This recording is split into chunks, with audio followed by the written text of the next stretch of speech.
మకర రాశి వారు మహాశివరాత్రి సందర్భంగా ఆదివారం అమావాస్య సందర్భంగా ఎలాంటి విధి విధానాలు పాటించాలో ఈ వీడియోలో సవివరంగా సంపూర్ణంగా తెలుసుకుందాం.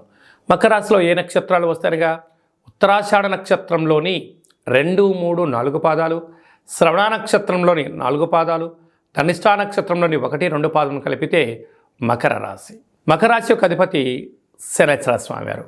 వీరికి ఒకవైపు ఏళ్ల నాటి శని చివరార్ధ సంచార స్థితి, రాశిలోనే కుజుడు శుక్ర సంచార స్థితి ఉండడం వలన కుజదోష ప్రభావ కారణము, ధనస్థానంలో బుధాదిత్య రాజయోగం మరియు శనేశ్వర స్వామివారు, తృతీయంలో రాహు, అర్ధాష్టమ గురువు, భాగ్యస్థానంలో కేతు సంచార స్థితితో గ్రహ గమనాలను బట్టి ఆరోగ్య పరిస్థితిని చాలా జాగ్రత్తగా చూసుకోవాలి.